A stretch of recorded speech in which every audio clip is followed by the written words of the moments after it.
evening, you guys. It's your favorite sports chica, Carolina Teague, and it's episode 19 of League of Our Own. Welcome back. It is February 22nd, and I'm here at VodPod Media with my guy, radio husband, and producer, Gylan Jackson, making sure everything is running smoother than olive oil on a baby's behind.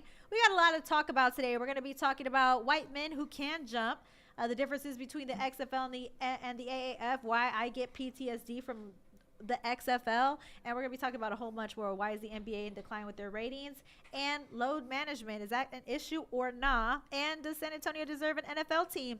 We kind of got a little bit started, a little bit delayed. Should I take off my eyelashes, Gylan? I don't know what I should. No, leave your eyelashes on. Okay. Well, you know what's crazy is that I'm just a little bit in shock with everything that's unraveled recently with the XFL. Everything's been getting started, and we kind of got started a little bit late because we were talking about things that we shouldn't really be talking about on podcasts. We were talking about sexual stuff. We were talking about soul ties, cheating, and actually the things that we were talking about off camera were actually way more entertaining than the things on camera. Yeah, they're gonna have to go to our Patreon or OnlyFans page to see what we were talking about, like real talk. People have told me to start an OnlyFans. Probably about four different people today alone said I should start an OnlyFans. And But are they saying OnlyFans? What are they saying though? Like I should start an OnlyFans, and they're not necessarily. I like this angle right here. They're not necessarily saying. I am not worried what angle you like. See, this is what we got to go through. No, hold up, people. Listen, I know I got a face made for radio. How y'all doing? There's this young lady. Scoot over the other way. Why are you dipping out the scene? I'm not. I'm sitting still. No, scoot to the left, to the right. There you go. Okay. So I got two people that I do shows with. One is Maximo, and one is Carolina Teague. I love both of them with all my heart, but they are the biggest divas in the world. The light's not this, the light's not that. My eyebrow's not plucked this way. My eyebrow's not plucked that way. See, this is why we started so late today, is because we went off on a tangent on like all kind of stuff. Anyway, man, this Spurs hat is fire. Where'd you get that Spurs hat from? I got it on sale, outlet stores. It was like $49, and I think I picked it up for like $25. This is a while ago. It looks really good. I actually really like it a lot. Hat. Yo, I was going to say, no, we're really not divas. I think this is just like protocol. If we're going to be on camera, we don't want to look bad. And I don't see why you have a problem with that. Like, why does that bother you so much? Because I've never put you in a situation where you would look bad. I know, but I got these big caterpillar eyelashes on, so it's like... Nobody told you to try to fly away in the middle of the show with them eyelashes on. Yo, I was going to say, I really had a good time at Radio Row. And I never got to talk about it the last episode, but that was probably like we really didn't. Yeah, that was like one of the first of all, shout out to everybody who's watching right now. People have asked me so many questions about Radio Row, and I never got to really talk to people about it, but that was actually one of the best times ever in my life. Seriously. I had asked years ago to cover Radio Row for a sports radio station, and I was declined. I was told I couldn't go because I didn't know football, which it was crazy talk to me, because the whole reason why I'm falling in love with sports, and I love sports to begin with, is because I love basketball and I love football.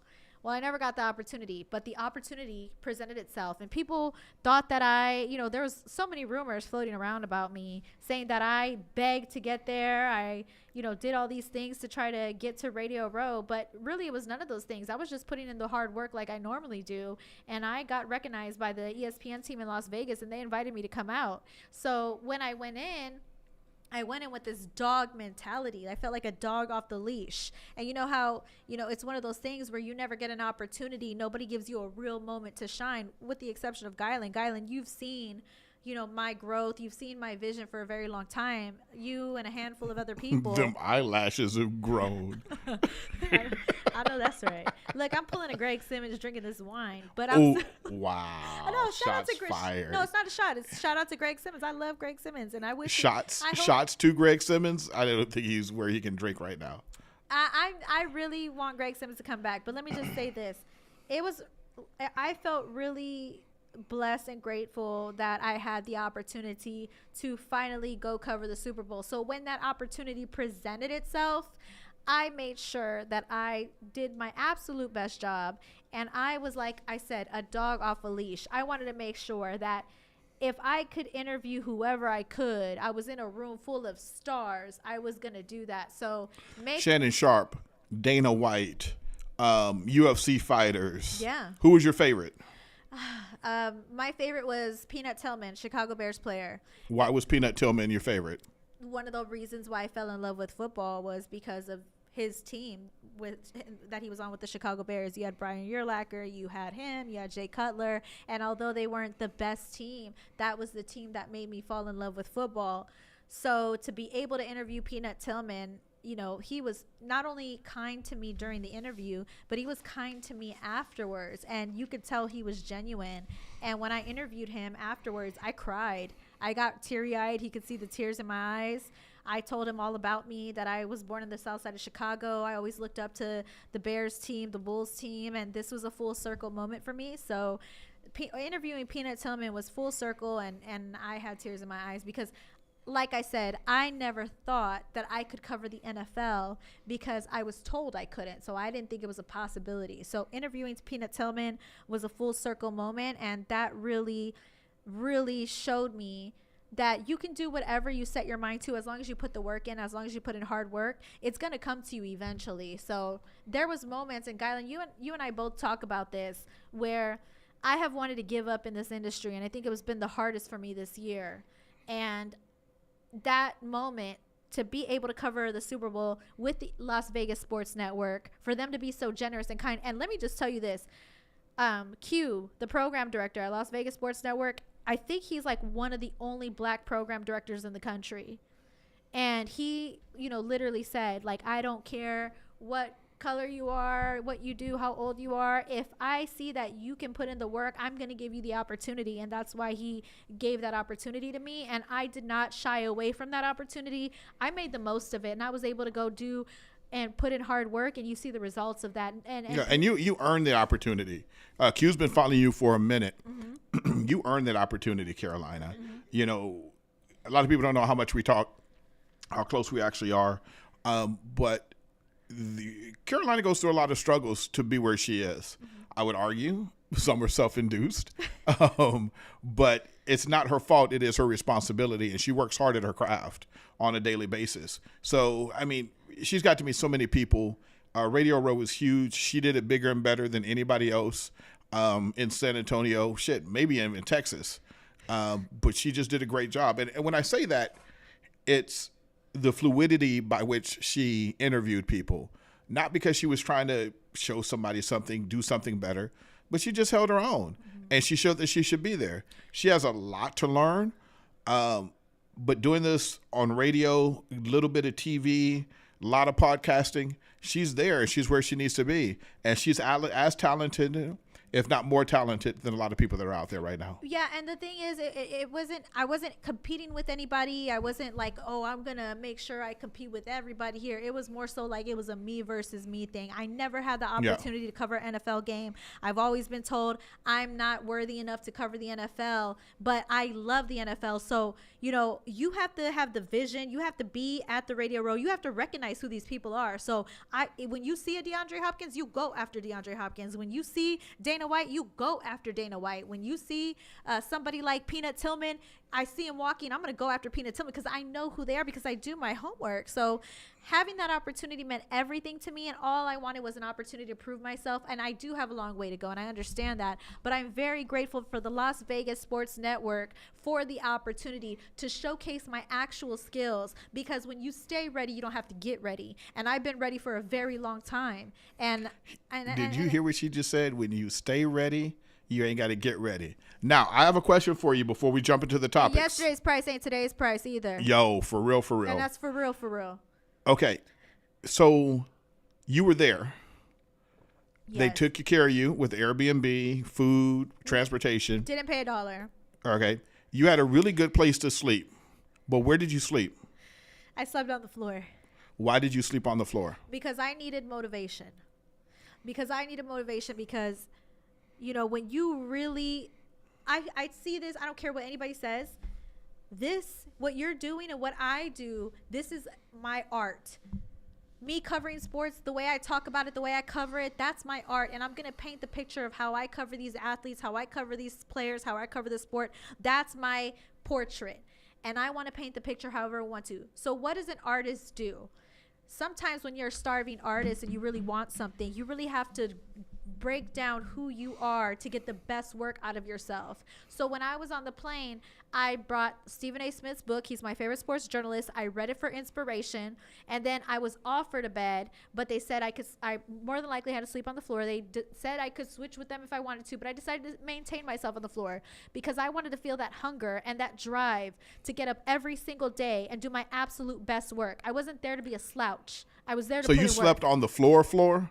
There was a thin mattress. Okay. So there was a thin mattress, but I had the opportunity to sleep on a bed, but I didn't want to feel comfortable. I wanted to feel hunger. That's why your ass was tired. Yeah. Well, no. Well, I mean, sometimes you have to feel that. If you really want something, whether it's, being in the best shape of your life, or you want to finish school, finish your degree, or you want to start a business, or you want a new opportunity, or you want to get a raise at work. Sometimes you really have to break. Sometimes you got to suffer. You got to suffer. Sometimes you got to suffer. And yet, like I said, I don't have a problem doing that. I just want the opportunity. Yeah. And real talk, like kids, husband, house, car, good job, but she's really looking to break into sports talk radio or sports radio or podcasting, whatever it is now. I'm not breaking into anything. I've already broken into it. Oh, Lord. Here we go. All right. So we're going into topics. She's feeling herself a little bit too much right now. So what's up? Why does the XFL give you PTSD? So the reason why the XFL gives me PTSD is because I live in San Antonio, Texas. And we had the American Alliance of Football a couple years back. And we had a team called the San Antonio Commanders. And they played at the Alamo Dome every single week. And it was fun and exhilarating to finally have a football team in San Antonio. Now, I know we have UTSA. I know we have UIW. I know we have these great college football teams. But when you have these pro leagues like the AAF or the XFL, we get excited as a city because we may not ever get an NFL team. So, of course, I was excited to be there and be a part of the AAF. So every single week, I would be excited to go to the games. I was building relationships with the football players in order to interview them. I was happy for them as well because they were trying to use that to their advantage to break into the league. I was building relationships with the personnel, the staff there, and all of that good stuff. But then there was news reports that the AAF was going to crumble. And eventually, the AAF did crumble. They couldn't even get to a full season. So now here we are. It's 2023 and the XFL starts. And although this is a whole brand new league and a brand new organization, and they are cutting costs by not having the players practice in the city that they're playing in, but at the facilities in Arlington, and they have, a budget that they're being a lot more stricter with, so they don't have the failings that the AAF had, I still feel PTSD because I literally cannot fathom the XFL going through a full season, even if they make it, and I want them to, but I have this fear every single week that this is going to be the final week because of what happened with the AAF. No, sorry. I have triggers. Well, yeah, I mean, come on. It's football. It's a startup, and they'll make it through this entire season because they're doing things a smart way. They seem financially secure. They seem like they're taking care of what they're supposed to be taking care of. And this is a little bit different. The Rock, who's a superstar, has some superstars around him, and he's fairly successful at everything he does. So I think he's going to be successful. I'm excited to see what's going to happen. I don't have PTSD. I've never been to war either, for those people that are going to be upset, so I don't get PTSD over football teams leaving. Maybe a little bit of anxiety, maybe a little sad, but not PTSD. That's just me, though.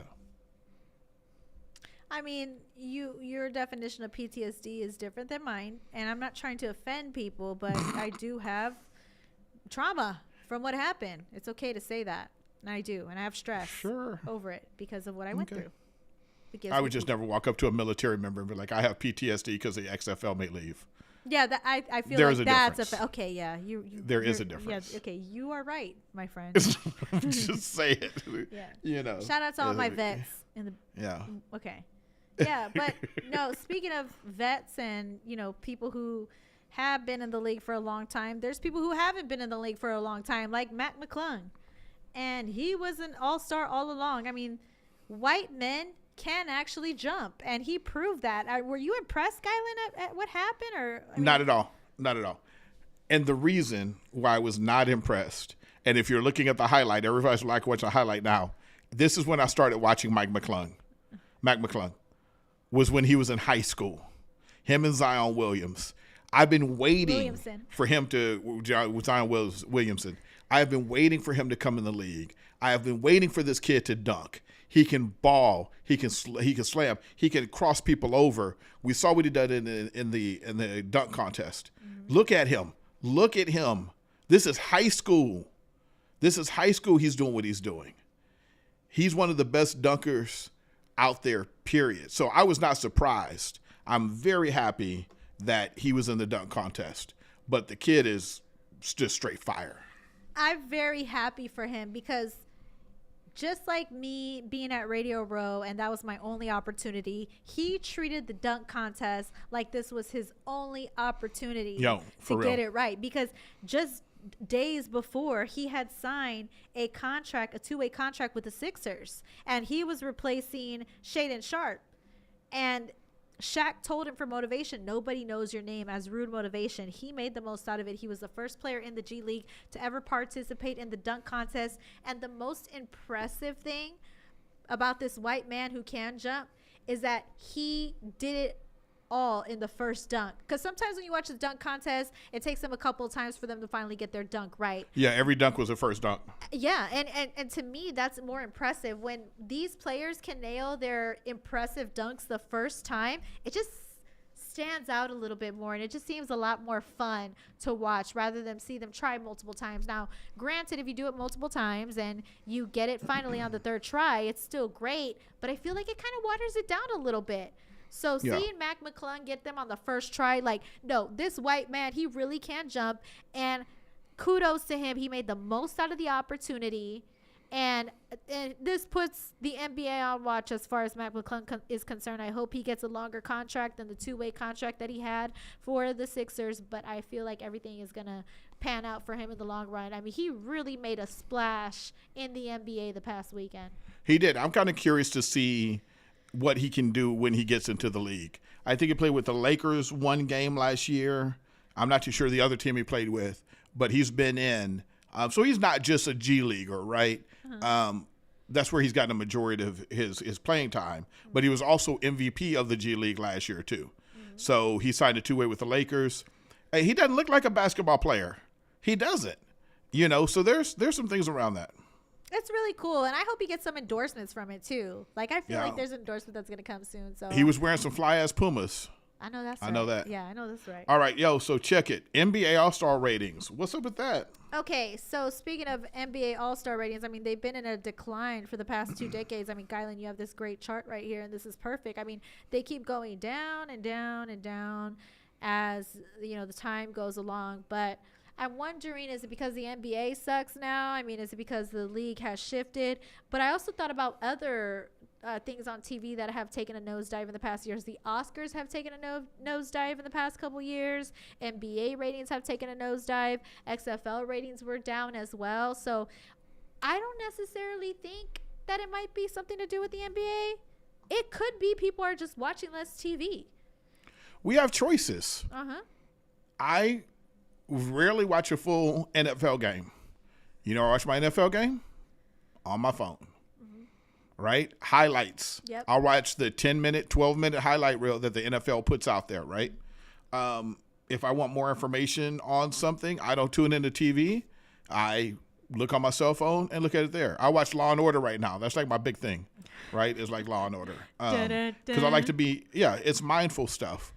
I do think that the NBA has lost some of its luster when it comes to the NBA game. They scored 170, 180 points. Yeah. They don't play any defense whatsoever. Nope. They didn't play defense before, and they're not playing now. But people have way too many choices. We got Paramount Plus. We got HBO. We got Showtime Plus. We got Netflix. We got Hulu. We got Tubi. We got Vudu. That's off the top of my head. So people are going to watch different things. You're not beholden to only one thing to watch. You literally have thousands of things to watch right now. Yeah, and that's something that we got to take into consideration. Frank Valdez says SVU. Is that what you watch? Hey, Special Victims Unit. What's up? So what's the difference between Law and Order regular and Special Victims Unit? Like, is there a difference or what? Special Victims Unit has to do with sex crimes, sex-based crimes. Oh, okay. Right. Okay. So I watch all of them. If there's a Law and Order on, I watch it. SVU gets a little heavy sometimes, but it's good across the, and it's not even that good. It's just there. It's mind numbing, right? I can go on, be on my phone, be on TikTok, write an email, come back and kind of know where the story is, you know, at 8:45. Yeah. And knowing they're going back to court or whatever else like that. So I don't have to pay attention. It's not like Game of Thrones, you know? You just don't have to pay attention. So that's why I like it so much. You know what? Dun-dun-dun. Isn't that how the song goes? Dun-dun-dun-dun. Something like that. I don't know. But I want to say this, like, I don't think the NBA ratings are necessarily declining because they suck now. Obviously, there's no defense, and then you have the same super teams over and over again, and it doesn't have the same grittiness that it had back in the 90s where everybody was hateful and hated each other and had rivalries and things like that. I don't really see rivalries the way that we saw them in the past. Like, you always saw, like, Jordan, who didn't like Isaiah Thomas, or you saw Jordan versus Reggie Miller and things like that. I don't really see these huge rivalries anymore in the NBA, and that might have something to do with it because rivalries matter. Controversy sells. Do you see rivalries in the NBA? Because I really, truly don't. I don't see people who are, like, hating on each other. It seems like all the NBA players are friends with each other these days, and that may be why it's not as enticing to watch these games because there may be a rivalry factor. We really don't know why they're declining, but I think a huge factor, like I said, is we're in a society now where we watch podcasts more, where we watch TikToks. And if you guys don't know this about Gylan, he loves TikTok, and everything he watches has to be a minute or less, or it loses his attention. And the only thing I'm about to switch from you right now. The only thing that's going to keep his attention is something like Law and Order, where his mind goes on autopilot. So there's a lot of people like that in society. Or for me personally, I like watching YouTube shorts, TikToks. Everything's less than a minute. So if I'm going to watch the NBA all-star stuff, I'm going to watch it in short form. Short form is really taking over society right now. And it's hard for television to keep up with that. Your average NBA fan is only going to watch his team, and if LeBron James comes to time, playing against LeBron James. So when you're looking at the All-Star game, you're looking at maybe two players that you know who they are, and then the other 20 or so, you have no idea who they really are. And because the NBA has, since Jordan, has really only promoted one player in the NBA. It was Jordan, it was Kobe, and now it's LeBron. And so people don't know who these other people are, right? So I remember when Zion came out, who's Zion? Well, Zion was the bomb. He was the bomb before that, right? Before he got into the NBA. But the NBA is always looking for that next player. Right. Ja Morant right now is the next person who they're looking to jump on board with. Yeah, like right now, I feel like the NBA always tries to make an impact player happen. Like you had the Jordan rules, and you had Michael Jordan in the 90s, and you had Kobe, then you had LeBron, like you said. And then now you see who's going to be the next superstar. It was supposed to be Zion until he got his injuries. Then, like you said, Ja Morant has had his emergence. Then you have somebody like Luka Doncic, who's also had his emergence. And now the big thing that everybody's talking about for the future is Wembanyama. So Victor Wembanyama might be the next big thing too. The NBA is always looking for that next big player, but I also think it's just as important for the NBA to have those rivalries, and we've kind of seen a decline in rivalries throughout the years. I don't know about rivalries, right? I think... You don't think rivalries matter? Like, I mean, like, for example, in the NFL, you have huge rivalries. You have the Bears versus the Packers. They hate each other. The Eagles versus the Cowboys. Like, Eagles fans I think that matters. fans. That matters to the fan base. And I don't think... I could care less about the Eagles and the Cowboys. Like, I'll watch the game, but I'm not like, oh, my God, this is a rivalry. But, see, I'm a passing fan, too. Like... Right. I'm just a fan of the sport. But if you're right, if you're a hardcore fan though, like think about it. Like if you're a hardcore fan of something in the NFL, like they literally pit it against each other in their promos. It's like Eagles versus Cowboys division game. They don't really do that with the NBA that I'm aware of. Like I see like in the playoffs possibly, but I don't see it being marketed. So you know why they way. have to do that in the NFL. Because you don't have faces for players. This is something that's very interesting. You don't know who's walking by you that could be an NFL player. NBA players are recognizable. No, you have Dak. You have Tom Brady. Okay. You have Lamar Jackson. Okay. You have DeAndre Hopkins. Okay. You have Justin Fields. These are marquee players. Right. But but those are the marquee players. Mm-hmm. You wouldn't know a lineman if you walk by you. You wouldn't know you probably would know who Tom Brady was. Right. But there are probably 10 other quarterbacks that could walk by you and you'd have no idea they played in the NFL. You're right. Because their helmets are on all the time. So you can't pit two people against each other unless you're pitting quarterbacks. But in the NBA, it's easy because everybody knows what NBA players look like. Well, the same thing could be said for the NBA, though. I mean, really, when you look at the NBA and who the marquee players are, it's always the leader of the team, whether it's LeBron, whether it's but you Luka. always see their face. Yeah, well, you see the NFL faces too. Okay. No, you don't. So you don't think because do you think the NBA should be more like not only marketing rivalries between players, but they should be like team versus team? More team. Okay, when the Super Bowl happened, right? Did you see the Super Bowl did you see it as Patrick Mahomes versus Jalen Hurts, or did you see it more so as the Chiefs versus the Eagles? Chiefs versus the Eagles. You didn't think of the quarterbacks first? No, not versing each other. No. Okay, well, I thought it was two teams playing each other because you had the Kelsey brothers, you had the quarterbacks, mm-hmm. you had the other tight end was supposed to be pretty good. You had defenses playing against defenses.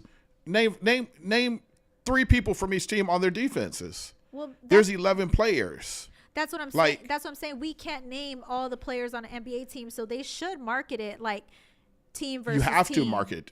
You have to in the NFL. Mm-hmm. You don't have to in the NBA. Just my take on it. Yeah, no, I think we both have good points, but we can agree to disagree because I really don't think your points are good. I think they're a little weak. And weaker than that is agree to disagree. Just because you don't want to believe it. No, we don't have to agree to disagree. What are we going to do? We can just disagree. Okay, all right, let's just disagree then. Yeah, shit, fuck it. Oh. Oh, we're going to agree to disagree. Okay, well then let's just fucking disagree. No, so now you're agreeing with me. Took you long enough. So we're agreeing to disagree. Exactly, we're agreeing to disagree.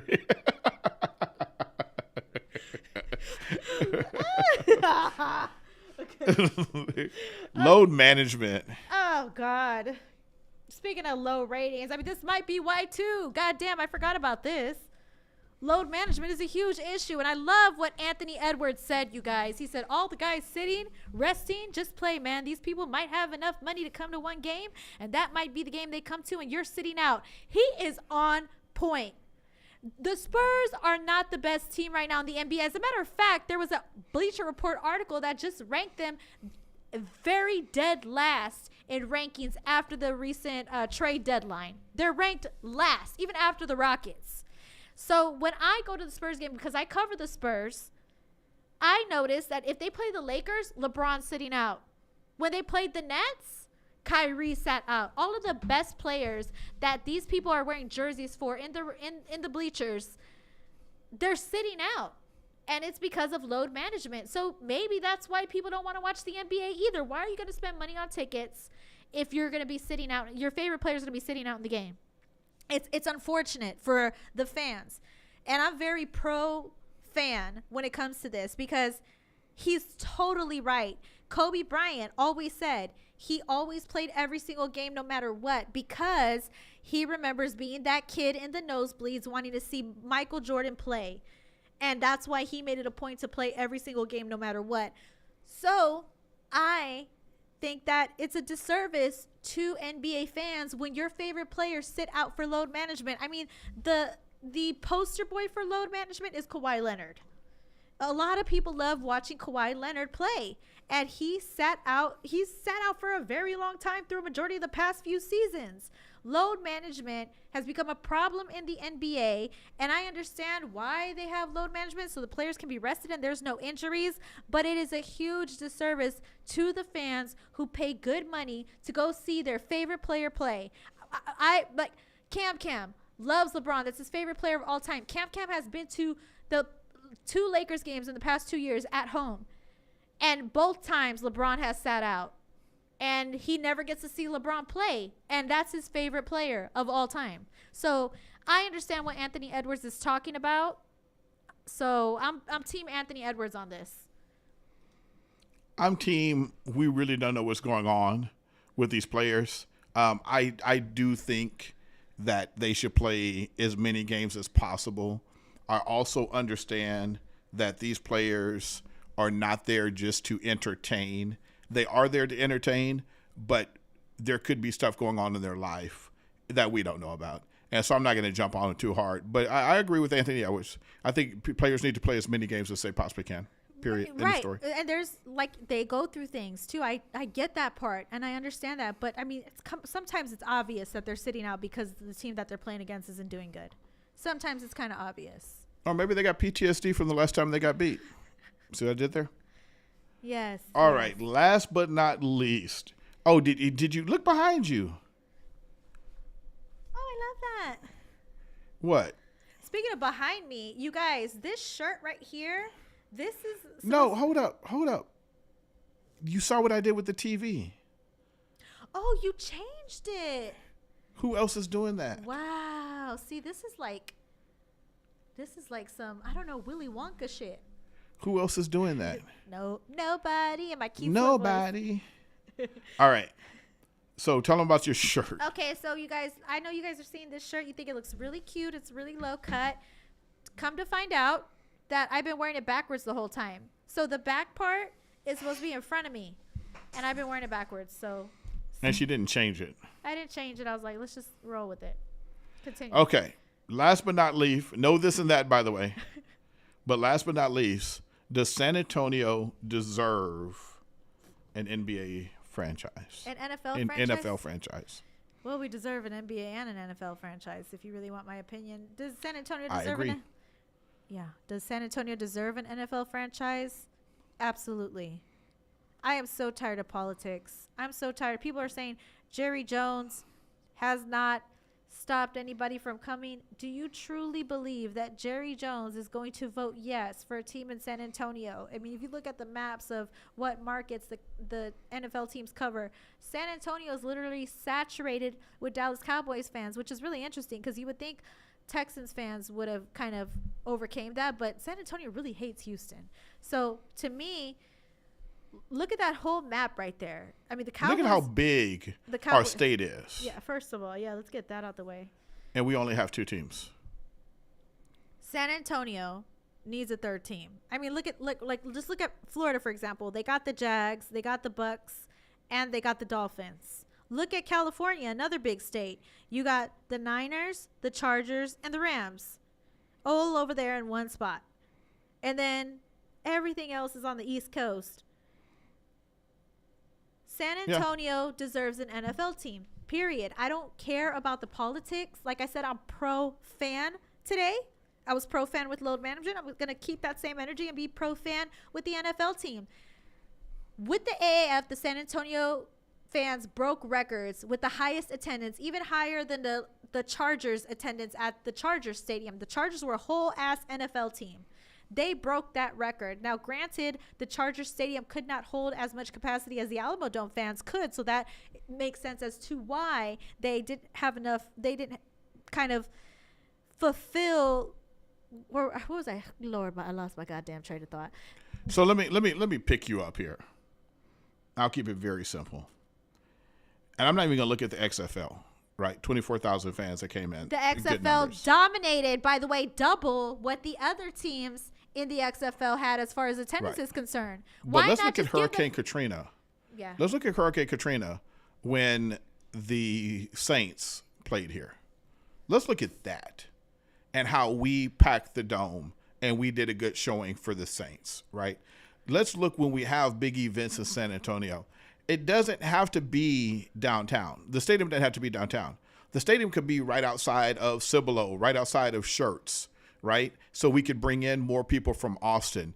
Not only that, we have corporate sponsors here in San Antonio. We have corporate sponsors in Austin. You have corporate sponsors all in the Hill Country. And then you got all the people that would come up for the Valley for 3 to 4 hours and come in from Mexico to watch the game. We would have the biggest cultural experience in football if we brought a team to San Antonio. The perfect spot for a team. Now, I'm not an architect or anything like that, or an engineer and all that stuff. So my opinion is not set in stone. I would put the team right between Austin and San Antonio, because if people can drive to Arlington for a Cowboys game, you can drive between Austin and San Antonio. Do you know how many Austin fans and San Antonio fans will come out? And you're right, you even brought up the Valley. I didn't even think about the Valley. What about El Paso? There's what about you're not gonna have that many people come from El Paso. What about the people from Mexico with the visas? Yeah. Everybody would come out to support a San Antonio team. They don't even have to call it a San Antonio team. If the name is too goddamn long, you could call it I would say Austin. No, you call it Jacksonville. Yeah, San Antonio. Jacksonville, San Antonio, Las Vegas. It ain't that many more letters. It has nothing to do with that. It has zero to do with that. I thought it had to do with syllables. Well, San Antonio. That's like what it has. Listen, the perception of San Antonio being a small, big city. It's bullshit. The perception of San Antonio not having corporate sponsors. The perception of San Antonio having a lower class, lower skill worker is why we are here right now. Jerry Jones. You know what? It's really unfortunate that people say, like, we're middle class, we're this and we're that, we can't afford it. I am tired of people devaluing what San Antonio can do. We have proven with the XFL, the AF, the Saints game, like you said, we can show up and show out if we really need to. So stop devaluing San Antonio. Stop devaluing San Antonio fans. Stop acting like we're not good enough. Stop acting like the companies that we have around us can't do it if they want to. It is all politically driven as to the reasons as to why San Antonio cannot have an NFL team. And even if people, like a gentleman pointed a really good point out to me, there might not be enough talent in the NFL to expand. Is there enough possible talent? I mean, do you know how many people want to play in the NFL? You know how many people actually make it? I'm sure you can find talent somewhere. There's talent. Yeah. Find the talent. San Antonio deserves an NFL team, and I'm pro fan. And with the numbers that they have generated throughout year after year after year, between whether it's UTSA, the XFL, the AAF, it should happen. Will we see it in our lifetime? I hope so, because I'm getting tired of it. And Mayor Ron Niebuhr, he was right in front of my face at the XFL game. He said that they are wanting to do that because they need to show their value. It needs to happen, and I am tired of it. I'm tired of us devaluing ourselves as a city. It can be done.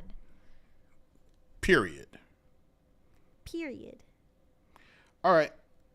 It's been fun. Yeah, it's been really fun. I can't believe we're not doing this or that. Can we do a BS this or that? Because we always do this or that.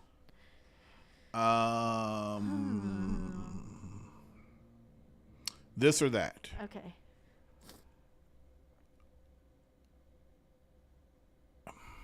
This or that. The Spurs winning 5 championships in 20 years, or the Spurs winning 2 championships in 5 years, but we get an NFL team. Oh, does the NFL team win championships? We just get an NFL team. Give me option B. That was option B. Yeah, give me that one. I'm going to take that one. So you want the NFL team with 2 championships? Yeah, why not? Okay, I can dig it. I'll take my chances. All right, cool. Okay, shout out you guys. Thank you so much for dealing with us this week. I love you guys so much, and thank you for everybody who supports. Oh, wait a minute. So you got the opportunity to do something. You want to talk about the opportunity you got to do? What? What I get to do?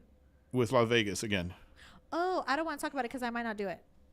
I know, but we could have people say, "Do you want them to? Do you want to do it or not?" Oh, no, because No, because I have I'm just not ready to talk about another opportunity. But what I will say is that yesterday's price is not today's price, y'all.